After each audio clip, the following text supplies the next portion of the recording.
Good morning, everybody. It's 10:43. Our apologies for the delay. Sure, I owe a little finger to someone. Ladies and gentlemen, please stand. The Prime Minister of Jamaica, the Most Honourable Holness, along with the Minister of National Security, the Honourable Dr. Horace Chang, the Commissioner of Police, Major General Anthony Anderson, the Chief of Defence Staff, Lieutenant General Rocky Meade, Senator Robert Morgan, the Parliamentary Secretary, and members of the media. Good morning. You may be seated. May I also welcome those joining us live on Love 101, IRI FM, Nationwide Radio, OPM TV, JI's website, and of course the Prime Minister's social media pages. We will start this morning with a presentation by Prime Minister, the Most Honourable Andrew Holness. Good morning, everyone.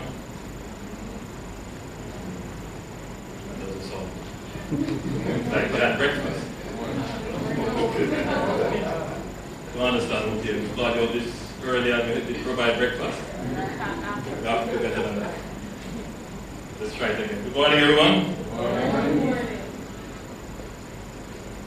After careful consideration and review of the current crime situation, His Excellency the Governor General has declared a state of public emergency for the Police Division of St. Andrews South. The Commissioner of Police will give the reasons, and the Chief of Defence Staff will give the boundaries and other specifics relating to the operations of the state of public emergency so declared.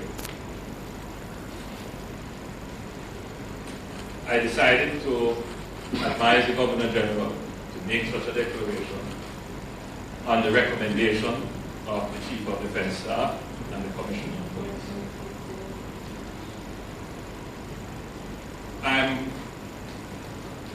I wanted to today give the public a strategic understanding of the actions of the government as it relates to crime fighting and dealing with violence in the society. If we may have the slides.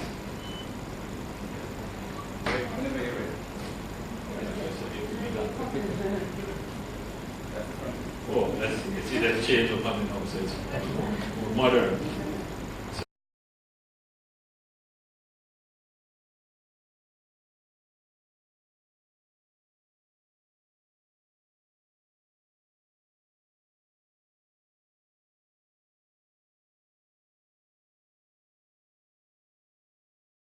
It is important for governments to ensure that the average citizen feels safe and secure. Now, death is a part of life. We accept, we understand that. So people will die for health reasons, natural causes. But even then, the government still measures. So we are very concerned when we see many Jamaicans dying of non-communicable diseases, such as hypertension, diabetes, and other such diseases. And in fact, if deaths related to health reach a certain level, we sound an alarm. We call for emergency measures. Clearly, if they are communicable and they reach to the point where we consider it an epidemic, then we would immediately institute emergency measures. There would be no question. There would be no issues as to whether or not we should institute emergency measures to preserve life in those circumstances. However, there is another set of circumstances which precipitate death, and this is violence. We don't treat violence as a disease, and indeed, in our society, we have accepted, if not normalized, violence we have calculated it into our normal social transactions.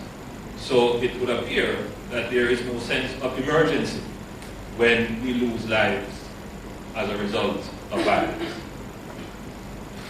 But let's dig deeper into violent death. We have killings in war or conflict. That is not the case in Jamaica. And then there are non-conflict deaths, and then there would be self-inflicted deaths, suicides.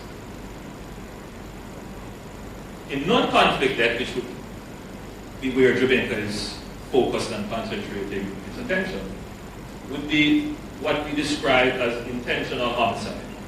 In Jamaica, the term we use is murder. That is, someone intentionally, deliberately takes an action that deprives someone of their life. Then there would be killings in self-defense. Clearly that would not be intentional. Killings in legal interventions. That would be someone coming in conflict with the police and there is a legal killing. And then there would be non-intentional homicides, an accident for example. And then that would be as a result of neglect or negligence. But let's look at intentional homicides, because that is really what is the epidemic in Jamaica. And there are three general areas of intentional homicides. You have homicides related to other criminal activities, and that would be, for example, gangs or economic crimes. And then you would have interpersonal intentional killings. We would call that in Jamaica domestic, intimate partner, family relations, domestic murders, violence that generates domestic murders. And then we have socio-political. In the decade of the 70s, that would have been a significant part of the category of loss of life. But today, the two main categories that affect Jamaicans would be murders related to other criminal activities, gangs. That would be 70% of all murders, on average, today. But that figure, as I said, is average. For interpersonal or domestic or intimate partner violence, we would say about 30%. I am not here saying that there are no killings or murders or homicides related to socio-political issues. Sometimes at election time we may see such issues, but they would not be significant enough to register as a percentage.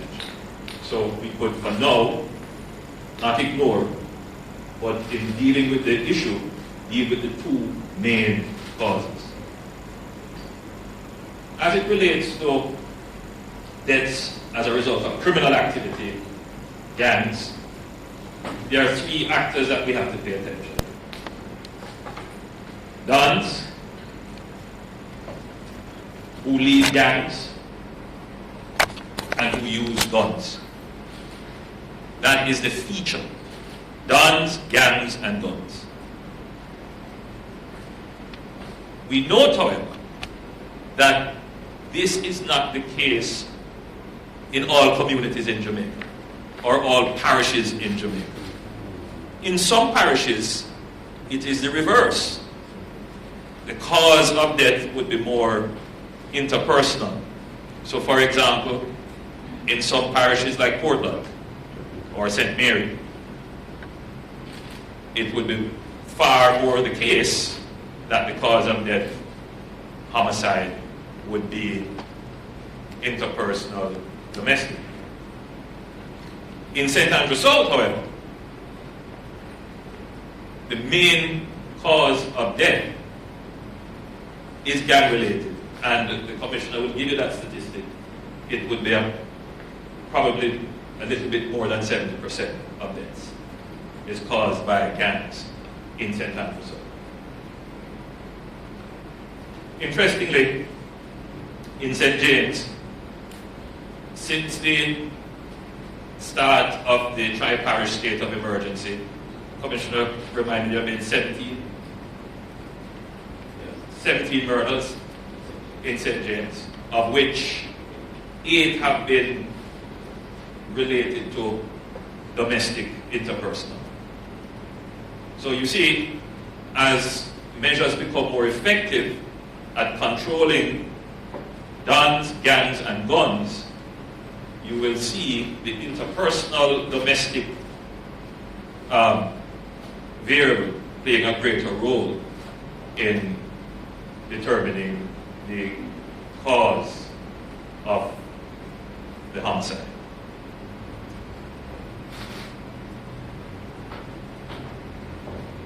Having laid that fundamental point, which is just for a recap now to say that violence is at epidemic proportions in Jamaica. It ought to be treated in the same way as we would treat any other epidemic, which is to put in place special measures to arrest it.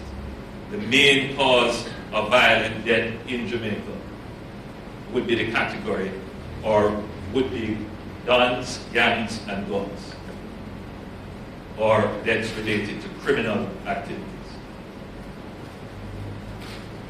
I want you to pay close attention to this slide. This slide gives you the number of lives lost through violence, through homicides, intentionally, from 1960 to present.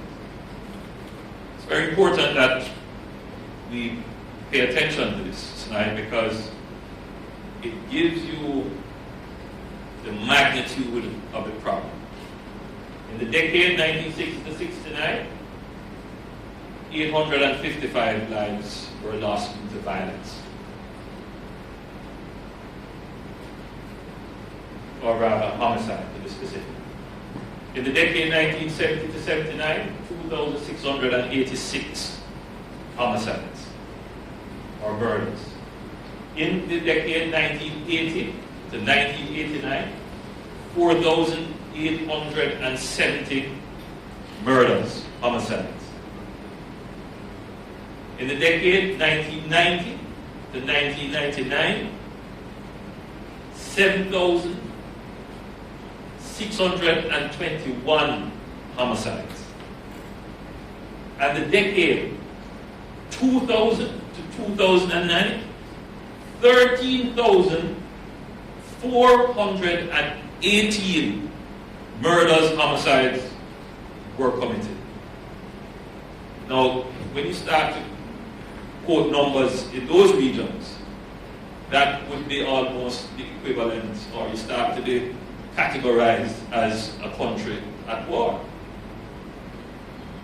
And that sounds like the death toll from a war. In the decade 2010 to 2018, not quite a decade, but in that period, we should see the outcome of that decade in another year or so. You would see that there is a decline, moving from 13,418 to 11,379. I want to make a few points here. Firstly, the exponential increase in homicides, murders, up to 2009, from 1960 to 2009, occurred in spite of government's intervention through various national security strategies. Some people will say in some periods there were no particular kinds of well thought out intervention. Some people will say that certainly the period 1970, 80 and onwards, there was a decline in the country's law enforcement capabilities. Some people will say that there was a disinvestment in the security apparatus. However, I'm not going to argue those points because I believe those points have been well established.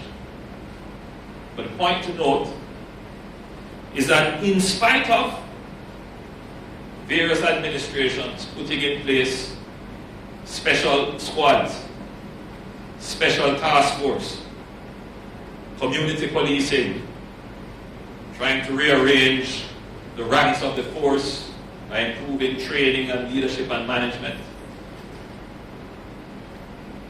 Even with the Suppression of Crimes Act, the gun code, we have seen in that period, from 1960 to 2009, for each decade, murders moving from 855 in the decade of 1960 to 1969 to 13,418 in the decade 1990 to 1990. Or rather, sorry, from the decade 2000 to 2009. So in spite of those interventions, they have not been effective in bringing down the homicide rate. They have not been effective against violence in general, and it has definitely not been effective against violence that results in the loss of life. What has been effective? In the decade 2010 to 2018, where you will have seen now a decline to 11,379, almost 3,000, that would be almost 2,000 lives saved. We have had two interventions, two rounds of interventions, utilizing the tool of the state of public emergency. In 2010, we were literally forced into declaring a state of public emergency. And in 2018, we were deliberate and strategic in using that tool. And we now see the results.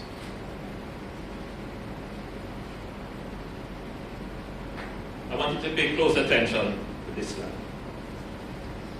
This is the actual murder rate, or rather the actual number of murders committed each year from 1962 to 2018.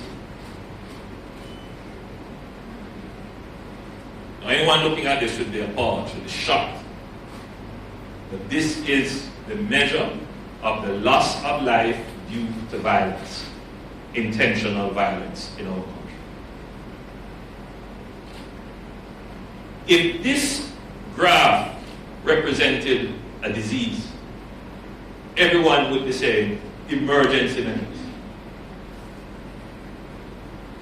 If that were the graph showing hypertension, or heart disease, or cancer, everyone would call this a national emergency. But because we do not see violence, and especially violence that results in the loss of life, as a disease, because ultimately it is a social problem.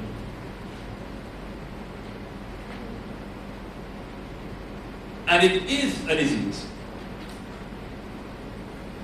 If it were a graph showing mental health issues, we would say this is an epidemic that has to be addressed. But there is something else that jumps out at you looking at this graph. You will see that it is a persistent increase since 1962. But there have been periods when we have had spikes. There was a spike between 1979 and 1980. And we know that at that point in time, that was the bloodiest election. I think of it almost as an undeclared civil war. Then we would have had a spike.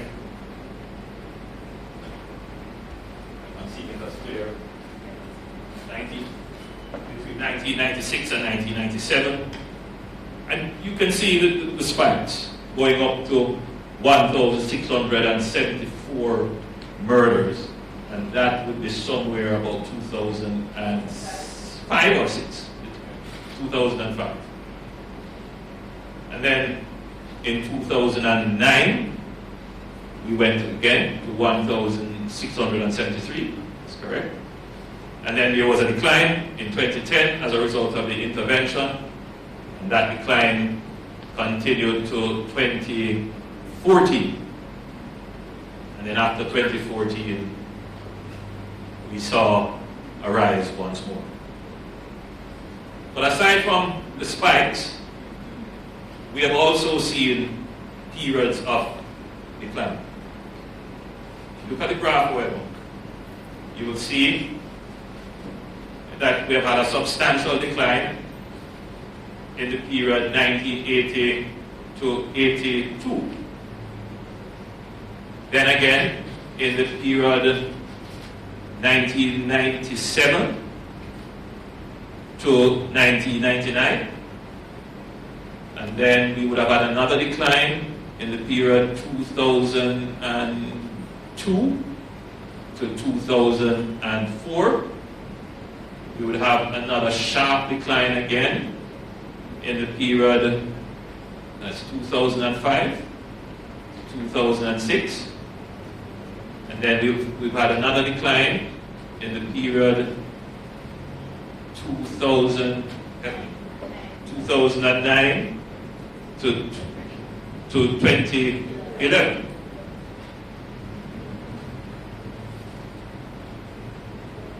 If you look at the periods of decline, you will notice that we have never had more than 2 years of decline in our murder statistics. We have never had more than 2 years of decline in our murder statistics. What does this say to the policy? It says that the government of whichever day has not been consistent in utilizing whichever measure it was that they put in place to fight crime. So consistency has always been an issue in crime fighting. So we'll get 2 years of decline, and then there's a spike. It says to us that we have never rallied around as a country a crime fighting strategy and have had the strength and conviction to stick with it. But it could also be that the crime fighting strategies that have been employed just did not work. It could also be that the crime fighting strategies were interrupted either by the political cycle, meaning elections would have come about, policies would have changed, or by administrative changes. Commissioners may have changed, they have taken different directions. And so it is clear from this graph that yes, Jamaica has an epidemic in violence that leads to murder, loss of life. The epidemic flares up on a routine basis, but it can be brought down by intervention. But the interventions have to be strategic and well planned and have to be at scale to the problem itself. And the interventions have to be long-lasting, they have to be consistent, and they have to have backing that carries it across either the political cycle or changes in the administrative cycle. That is what this graph tells you. So the lesson for this government is that yes, we have to build consensus on the plan to reduce crime. Secondly, we have to put the resources behind the plan to reduce crime. And nobody can say that this government has not. And the Minister of National Security will outline to you the budgetary spend that this government has undertaken on crime fighting.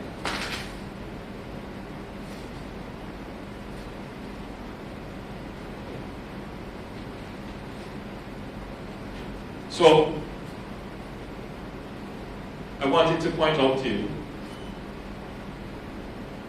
in more detail what has happened with murders in the last decade. So clearly, you can see in 2009 we benefited from the intervention in 2010.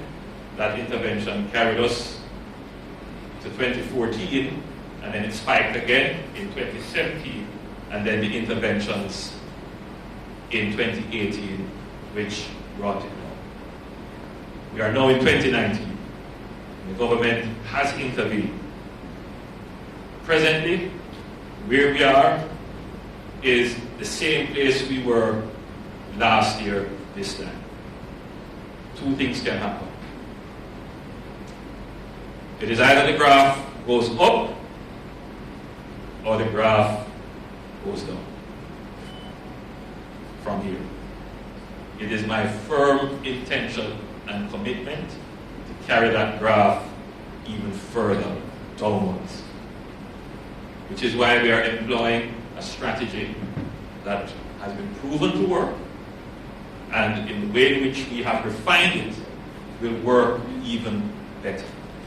There are other strategies being employed other than the declaration of states of public emergency. The Commissioner will outline many of those strategies. But you have to divide them into two categories. The first category are those that will immediately respond and suppress, and the second category are those that will prevent. The suppressive strategies are short-term, but the two work hand in hand. For the preventative strategies to work, which are more long-term, they take a longer time to come to fruition. The administration of crime, that is the police, the army, and the Ministry of National Security, they need a breathing space. The truth is that the level of crime is over and above the present capacity of our law enforcement structures to respond in the normal, conventional, and traditional ways. So the government has to invest in building the capacity to address it. That takes time. Procurement alone for new cars will take a year. What happens during that period of time? Do we throw our hands up and allow people to die for the want of new vehicles whilst we are procuring them? It's just the reality of our public bureaucracy. We, of course, try to get it as quickly as possible, but it is the reality. So the two strategies, the short term and the long term, have to work together. But even outside of that, with the number of crimes committed, 10,000, 11,000 for this decade, we do not have 1,000 investigators. Well, you will give the number. How many investigators do we have? Just over 1,000 investigators. So there are resource constraints which will not change within a year or 2 years. You know, you don't just pick an investigator out of a hat. They have to be trained. They have to get experience. So the government is employing not just one strategy, but a suite of strategies that complement each other. I wanted to point out to you the murder rate, which is a slightly different measure of murders. This is the number of homicides or murders per 100,000 population. What does this mean? Why do we use this measure? It is trying to give a sense of the exposure of the population to the probability of loss of life. So, clearly, in 1962, Jamaica's murder rate per 100,000 was 3.9. That's a very small probability of you losing your life in Jamaica. So Jamaica could be considered a relatively or a very safe place. In the United States, at that same time, or did I get it? I did it the wrong way. In the United States at that time, it was 3.9. In Jamaica, it was 4.6. But they were basically at the same place. They were relatively safe. And they tracked both countries, the United States and Jamaica, in terms of the murder rate per 100,000. Tracked each other up until 1974, when there was a clear departure. Jamaica became a very unsafe place. Clearly, the United States, their murder rate rose, fell, but it did not in any way compare to Jamaica's murder rate. Today, the murder rate in the United States is somewhere in the region of about 4.5 per 100,000. The world average, global average, is around 6 per 100,000. The average for this region, that is the Caribbean and Latin American region, is 16 per 100,000.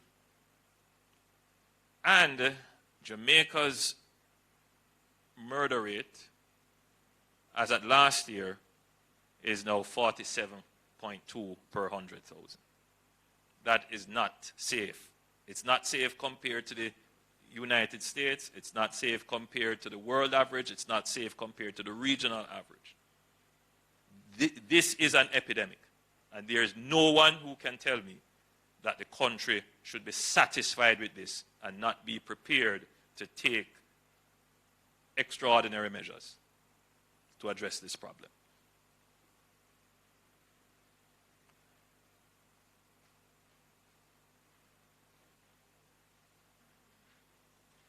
My final slide is to give you a sense of what the region looks like. And you can see, if this pointer works, yeah, it's just slightly, you can probably see that's Jamaica. So Jamaica, as I said, is in the category with Honduras.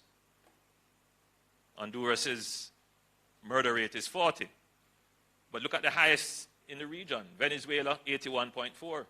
El Salvador, 51. Then comes Jamaica. So we are the third highest in the region. But look at everybody else. You know, Mexico, where there's so much, 25.8. Trinidad and Tobago, 37.5. Belize, 35.9. Guatemala, 22.4. Colombia, 25. Puerto Rico, 20. Costa Rica, 11. Uruguay, 11. Dominican Republic, 10. Panama, 9. Peru, 7. Bolivia, 6. Ecuador, 5.7. Argentina, 5. Paraguay, 5. Chile, 2.7. And that is where we are. So I would today want to rubbish this argument that things are normal and that our Constitution contemplated this kind of murder rate. Every Jamaican should be appalled at this, not just scared for themselves as a citizen, but as a country that we are at this level. And every Jamaican should be prepared to do what they can in the fight against crime. And what is it that a citizen can do? The first thing is to tell us what you know. Cooperate with law enforcement and give information on the dons, the gangs, and the guns in your community. They are the ones who are primarily responsible for this in Jamaica. There are many other actors that have to be addressed. Politicians who have been complicit. Policemen who have been complicit. But the citizens themselves who live in the communities must not be complicit. Because it affects you. It affects you. So, this is the state. And that is why we have decided to employ these measures, along with others, to ensure that we can bring down the murder rate. I go back to one of the slides to make a final point. I have said that it is our intention to bring our murder rate down as a first target to what is within the region. So this line here at 16, the regional average. We should mobilize resources, organize strategies, and execute to get our murder rate down to that level. It is not impossible. So if you look at the falls that we have had in the murder rate, you would have seen that they are pretty significant. So if you look between 1997 and 1999, it's a fairly good drop. If we had persisted, we would have reached there long ago. If you look at the drop in 2010, if we had really persisted, if we had gone on with another state of emergency at that time, in St. Catherine as we had proposed, we would have uprooted one of the most dangerous gangs in this country, and we would have probably been all the way now down to, we would have uprooted not just one, you're right, two of the most dangerous gangs then. So it is our intention to persist, and we will bring our murder rate down to make Jamaicans feel as safe as everyone else in this region. We should not be an outlier in this regard. Jamaica has too much potential, and we cannot allow the criminals, the dons, the gangs who use guns to prevent us from achieving our destiny of being a prosperous nation. Ladies and gentlemen, I thank you. Thank you, Mr. Prime Minister. And members of the media, please rest assured we will be distributing electronically the slides that the Prime Minister spoke to. May we now invite the Commissioner of Police, Major General Anthony Anderson, for his presentation.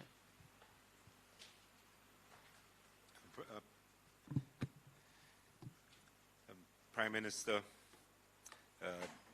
Minister of National Security, Chief of Defense Staff, members of the media, ladies and gentlemen, good morning. The high level of violent crime that we're experiencing in St. Andrew South Division, particularly the upswing in the past 2 months, is at a scale and of a nature such that it greatly endangers public safety. The division has historically been one of the most violent regions in the country, with over 25 gangs currently engaged in inter- and intra-gang conflicts currently. Already since the start of 2019, the division has recorded the highest number of murders, 94, and shootings, 98, among police divisions in Jamaica. This murder figure places St. Andrew South as 33% above the next highest police division, which is Clarendon at 72.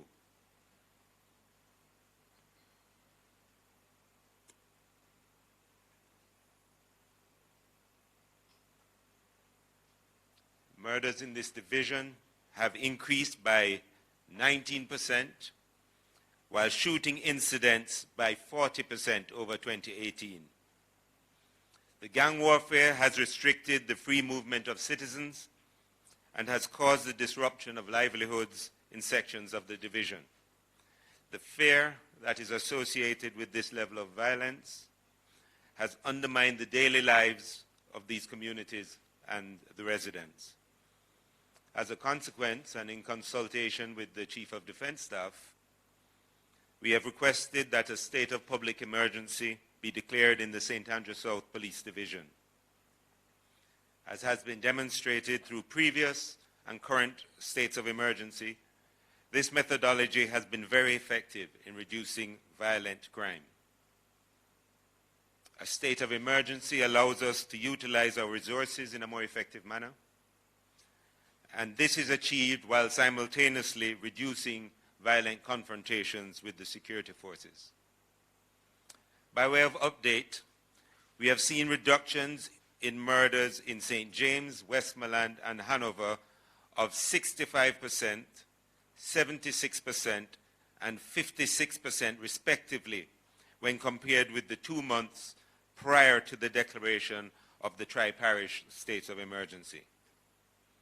Like St. James, St. Andrew South is identified as a division with a violent crime situation that calls for the implementation of a state of public emergency. As we continue to advance a strategy to reduce crime across all divisions, utilizing several policing tools, focusing on gangs, guns, and dons, and focusing also on some public order issues, it includes a heavy emphasis on investigations and the use of technology, as well as institutional capacity building activities. But we must save the lives of our citizens and reduce the trauma to entire families when one member of that family is a victim of violence. As the chief indicator of an act of violence being a preceding act of violence, we must break the cycle. We must stand between those who would do harm and those in danger. Our objectives of the state of emergency in St. Andrew South are therefore to establish and maintain a period of low violent crime in the volatile communities within that police division, and to normalize these communities and provide safety for the residents. To disrupt the free movement of criminal gangs and weapons and deny them the opportunity to commit violent crimes. And to provide the opportunity for greater investigative focus on perpetrators of violent crimes and their facilitators. During this state of emergency, our priorities and areas of focus will be intensifying anti-gang investigations, the occupation of critical spaces controlled by criminal gangs, prioritization of investigation around high-risk offenders, and the enforcement of public safety and public order matters. We seek the support and cooperation of the residents and persons doing business or transiting the St. Andrew South Division, and indeed all Jamaicans. There may be some traffic delays and inconvenience, but we ask for your patience and understanding as we work to achieve a sustained reduction of violent crime, a reduced existence of risk factors, that's the guns, gangs, and dons, and a sustained partnership between the security forces and the citizenry. The public can assist by contacting Crime Stop at 311, which is, as always, completely confidential, by complying with the security officers at checkpoints, by adhering to the curfew guidelines, by notifying the JCF of any breaches of professional conduct by our own members. The JCF remains committed to respect for all, the rule of law, and to being a force for good. Help us to keep you safe. Thank you. Thank you, Mr. Commissioner. And now we'll have the Chief of Defense Staff, Lieutenant General Rocky Meade, with his presentation. Thank you very much. Honourable Prime Minister, Minister of National Security, Commissioner of Police, Solicitor General, citizens of Jamaica, members of the press, ladies and gentlemen, good morning. As at dawn today, the Jamaica Defence Force and the Jamaica Constabulary Force deployed to the St. Andrew South Division in keeping with the declaration of state of emergency along the following boundaries. In the south, extending in a southwesterly direction from the intersection of Chisholm Avenue and Maxfield Avenue, along Maxfield Avenue onto East Avenue, to the coastline in the vicinity of Petrodram, and extending along the said coastline in the vicinity of the Kingston Container Terminal to the Portmore Causeway Bridge. In the west, continuing in a northwesterly direction from the Portmore Causeway Bridge along the Fresh River, the shared parish border of St. Andrew and St. Catherine, west of Riverton, and extending to the vicinity of the westernmost end of the Belvedere to Ferry Secondary Road. In the north, extending in an easterly direction along the Belvedere to Ferry Road to the foot of Red Hills at the intersection of Perkins Boulevard, Mullines Road, and Red Hills Road. And in the east, starting at the foot of Red Hills Road at that said intersection, extending in a southeasterly direction along Mullines Road, Seaward Drive, Mimosa Road, Aloe Avenue, Bay Farm Road, Newark Avenue, Elm Crescent, Keesing Avenue, Hagley Park Road, O'Mara Road, and Chisholm Avenue at the point of intersection with Maxfield Avenue. The state of emergency will give the security forces temporary additional powers of search, arrest, and detention. We believe that this is necessary in order to give the security forces the necessary space to carry out the operational tasks that will be required to help bring a sense of normalcy to the communities affected. While we acknowledge that persons may be concerned about the implications of the security operations as they go about their everyday lives, we want to assure citizens that both the JDF and JCF have been properly trained and oriented to give due regard to basic human rights and citizens' rights of all persons within the communities. Our record in other areas in which states of emergencies have been declared is testimony to our commitment to carrying out our duties in a lawful and respectful manner. We will continue this approach in St. Andrew South. We urge citizens to acquaint themselves with the regulations and requirements governing a state of emergency in order to easily and conveniently transit the area as they go about their lawful business. During this period of the state of emergency, citizens will encounter various operations such as highly visible vehicle checkpoints. The purpose of these checkpoints are not to unnecessarily inconvenience citizens, but rather to add a robust element of security for residents, as well as other citizens transiting the area. We ask persons, as they approach checkpoints, to lower their windows and during dark periods turn on their roof lights. This will allow us to more efficiently process you through. We also implore citizens that as they comply with the guidelines to transit the area, they should not slow down beyond what is reasonable and requested, just to observe what is happening. This may cause unnecessary traffic buildup. As we pledge to carry out our operations with the professionalism and respect that we are known for, we are also seeking the cooperation and support of all Jamaicans by imploring you to use the available tip lines. The Commissioner already mentioned the 311, and also there's a JDF tip line of, could we change that? Could we change the slide to the tip line numbers, please? So the JDF number is 876-837-8888. This will allow us to have the information we need about the gangs, the dons, and the guns in order to make a difference. This community support is a key component of our efficiency and rests heavily on your input and involvement. We'll be doing our part by publishing bulletins on social media and other media mechanisms about illicit activities and wanted men. Please help us to identify these individuals by reporting them. We anticipate that the success of our tip line so far will continue.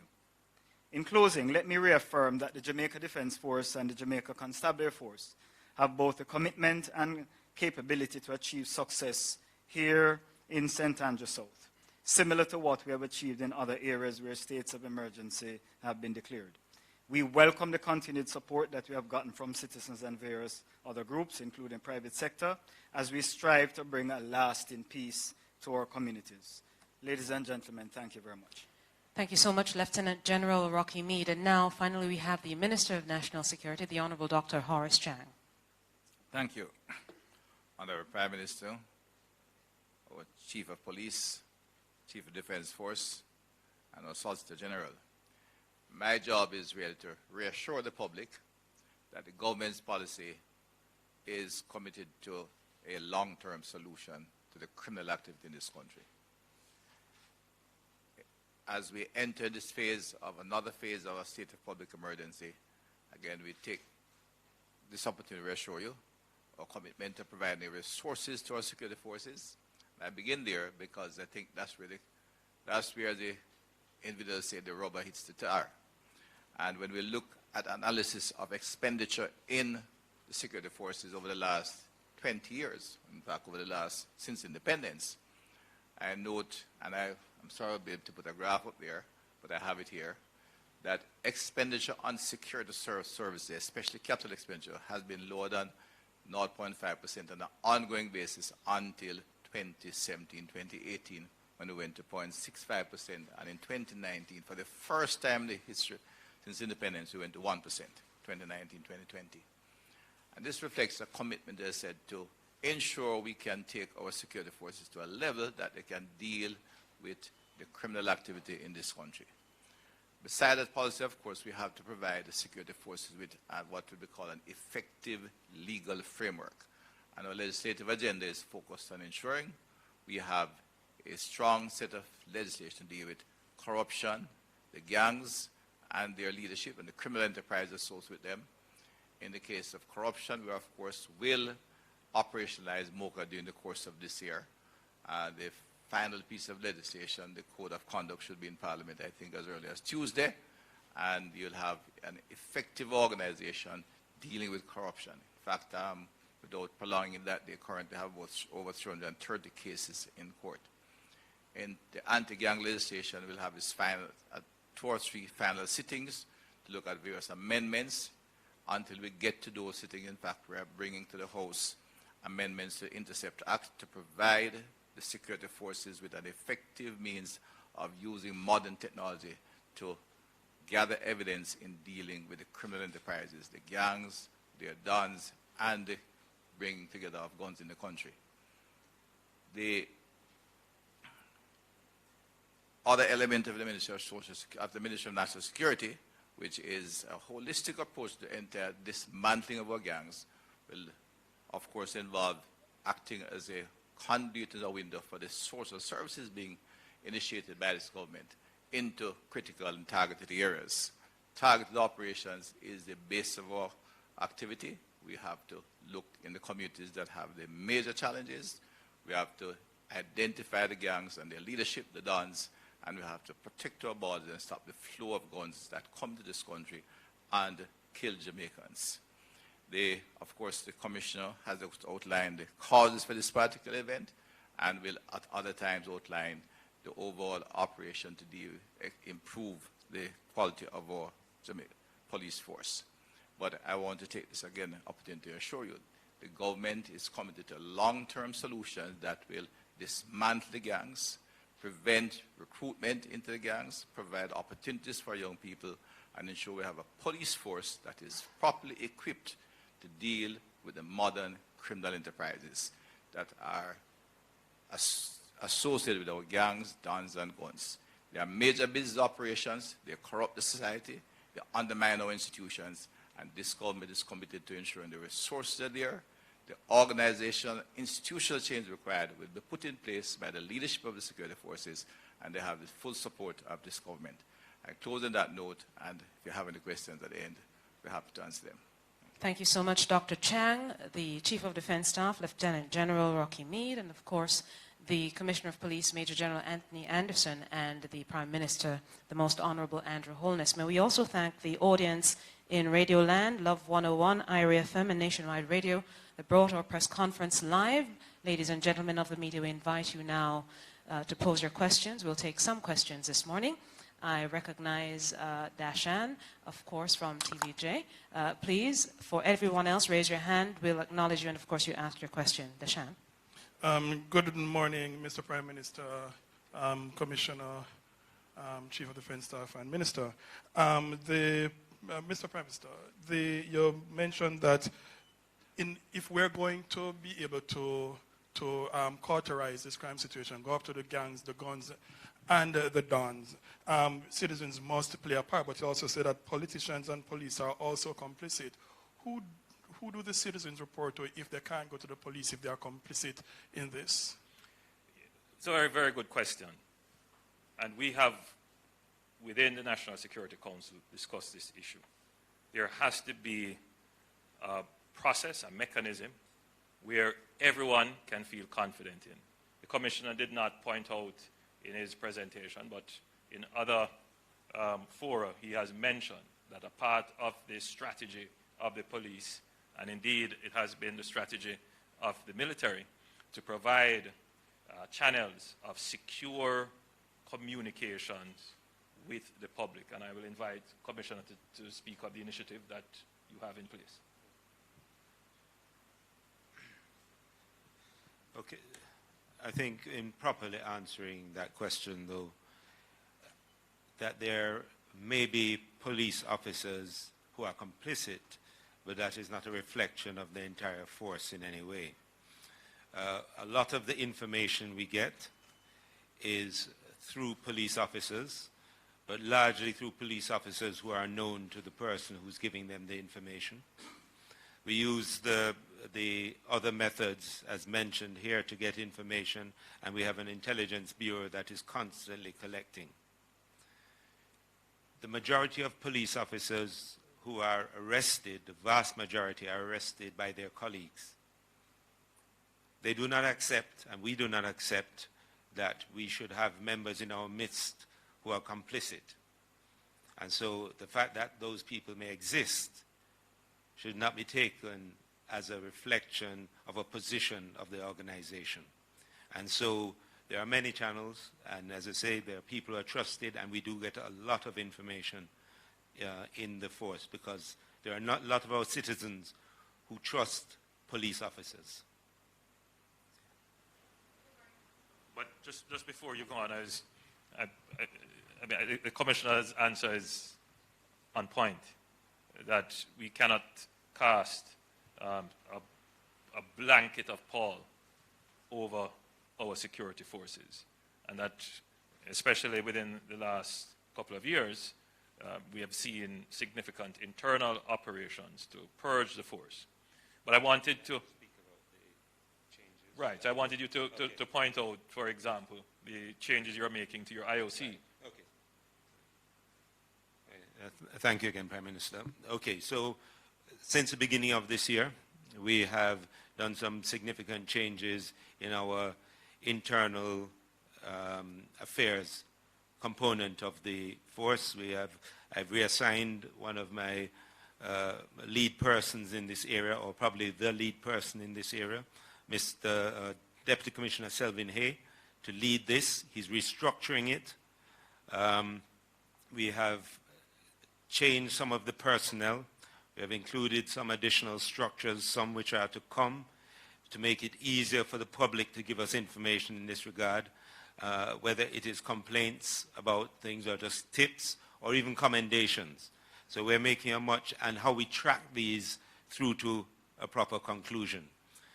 That is in process. We're rolling it out. It's being led, as I say, by somebody who is not only known locally but internationally for their work in anti-corruption activities, and also audits, accounts of how we take care of the things that are in our custody.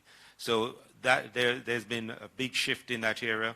It is going forward going to be the place of choice in which to serve in the JCF. Thank you. But I'm spending a little time on the point because it is such a sensitive issue in the minds of the public.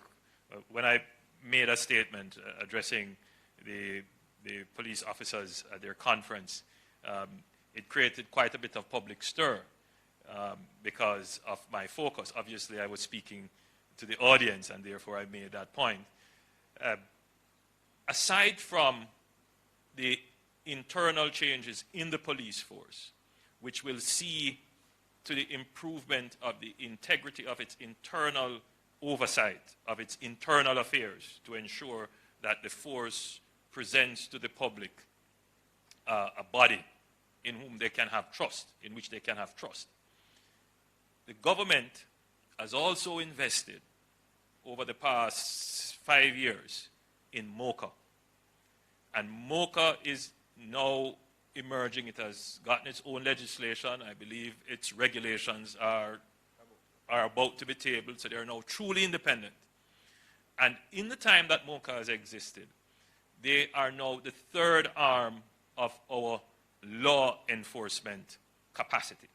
So you have the JDF, you have the JCF, and now you have MOCA as an independent arm. So the JCF is working assiduously to improve its internal affairs, to make sure that the public can have confidence in it, that information that is given is treated with sensitivity and protected and used. But you also have MOCA, which has developed an excellent track record.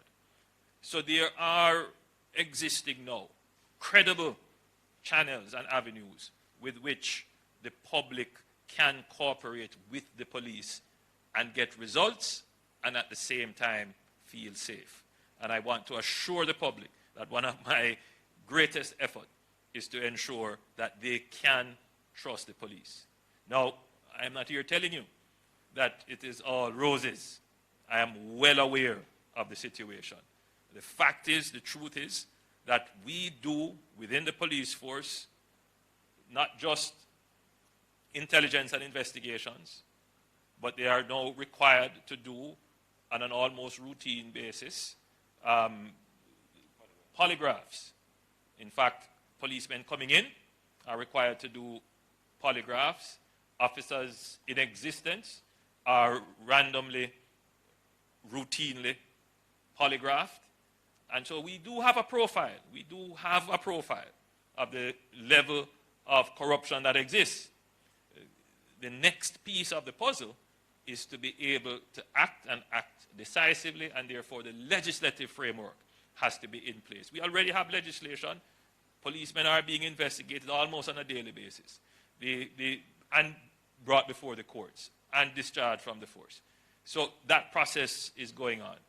But we are now developing another piece of legislation, which when it is finished, it is likely to be called the Protection of the Integrity of the Forces Act, the Law Enforcement Act, which will see a more streamlined way of ensuring the integrity of police officers.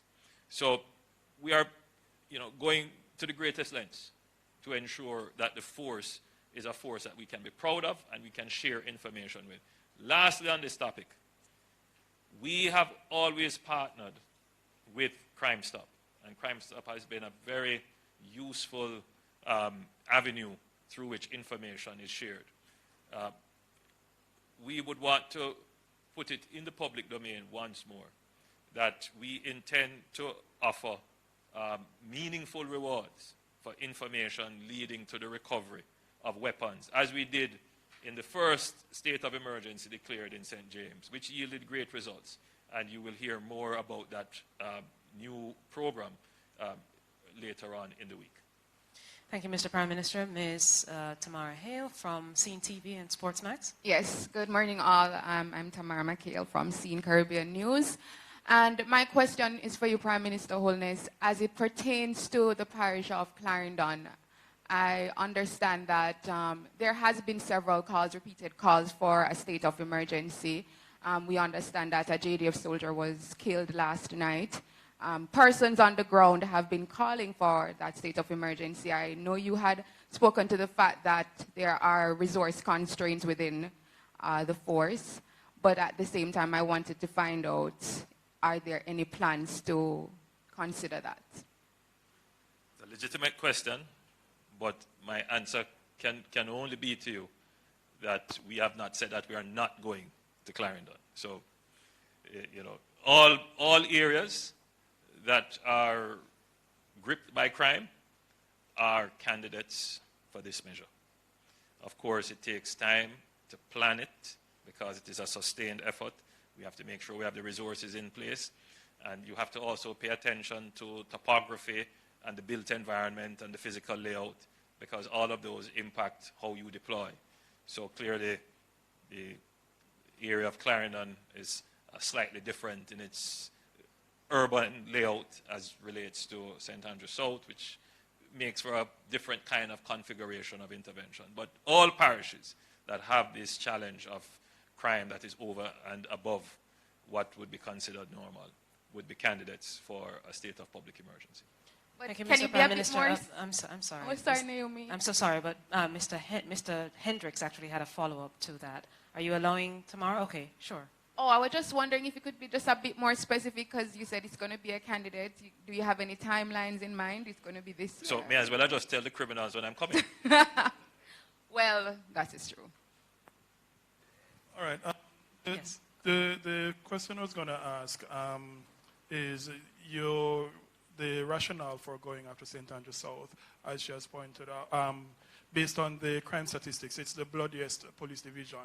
Clarendon the second, St. Catherine South the third, St. James the fourth. But St. James is still having an increase in crime despite a state of emergency. Going into, based on the last police statistics I saw, which I didn't see the one that came out yesterday, I saw the one last week, which I was looking at just now. Based on the state of emergency in St. James, how many gangs have the police and the JDF managed to dismantle? We're going after gangs in St. Andrew South, but in this area that we are now, how many gangs have we dismantled so far? Okay, firstly, let's make it clear. The state of emergency reduces violence. It creates the conditions for the gang investigations. So apart from the local team there, we've sent down additional persons to take advantage of that space. So we have a number of ongoing investigations, gang investigations there. Also in Westmoreland. Now, St. Andrew South is obviously, as you said, the highest rate, and then obviously the police division with the most gangs in it, and certainly the most active gangs. And so that is why we have gone there. The crime in St. James since the state of emergency has reduced significantly, the violent crime, significantly.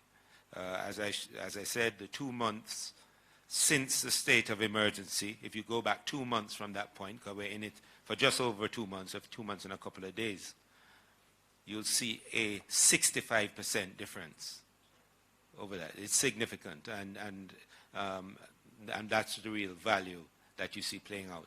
In Westmoreland, it was 76% if you go forward since the state of emergency and go back those 2 months. It's a 76% job. What we saw in St. James, and I was looking at the figures a couple of days ago, we had actually had 17 murders since at that point in St. James, of which 8 were those interpersonal ones. 6 of them were gang-related, and then there were some undetermined ones at the moment. Yes. Right. But before that, I'm saying that whatever that is a 65% decline of what was happening before for the similar period. Okay? All right. All right, thank you so much, Mr. Commissioner. Our final question goes to Mr. Carol Walker. Good morning. This question is for you, Mr. Prime Minister. As a country, we have a history of being very cooperative with our neighbors to the north in helping them protect their borders and what goes into their country. We are now beset by an influx of guns and ammunition that we don't manufacture. Do you or would you think of any plan to, let me word it properly, seek the cooperation of our neighbors from the north to help us stem the flow of guns into our island from their country? I'm going to answer you in general terms, and then the Commissioner and the Chief of Defense Staff, if they wish, may give specifics. The cooperation between the Government of Jamaica and the Government of the United States is a strong and ongoing cooperation in all areas as it relates to national security, border security, crime and violence. In terms of the interdiction of weapons and other illegal contraband coming into the country, there are protocols and programs established for cooperation. You would have seen in the media recently where that was explained. Can they be strengthened? Can there be new initiatives? Yes, and we are always contemplating those. But bear in mind, and Jamaica must come to the understanding that our national security is our business. Thank you so much, Mr. Prime Minister. It's 5 minutes to 12 o'clock, everyone. The CDS will respond, and then we can wrap this up. Thank you. Just to add some specifics to what the Prime Minister said. What we have done is we have invested significantly in our maritime and air resources to tackle that, in addition to assisting more directly with the border control. And what I can say quite definitively is that we have had significant collaboration with our partners in terms of making those resources effective. We have had joint operations. They have been very successful. So the trade that takes place largely is one of drugs being traded for guns. And we have disrupted several efforts to export drugs in the trade for guns this year. And that has been with the cooperation of our significant partners. So it has been very effective, and we're going to continue to invest in our sea and air resources and continue the collaboration with our partners. Thank you so much, Lieutenant General Rocky Mead, and the Commissioner, Major General Anderson, will respond as well. Okay, so as I said, this is an issue that we work on all the time. We have significant cooperation from the ATF in the United States and access to their e-trace database, which tells us where guns are coming from. We also have a number of transnational investigations going on at the moment around some of the shipments we've found in Jamaica, and we've managed to interrupt through cooperation with our partners some of the shipments before they even reach Jamaica. So there is work going on in that regard. There's always more to do that we can do to make this better, but we certainly have gotten quite a bit of cooperation in that regard. Thank you. And so we thank Prime Minister, the Most Honourable Andrew Holness, the Minister of National Security, Dr. Horace Chang, the Commissioner of Police, Major General Anthony Anderson, and the Chief of Defence Staff, Lieutenant General Rocky Mead. Thank you too to members of the audience listening live on Love 101, IRI FM, and Nationwide Radio. Thank you, everybody. Refreshments are served outside. Good morning.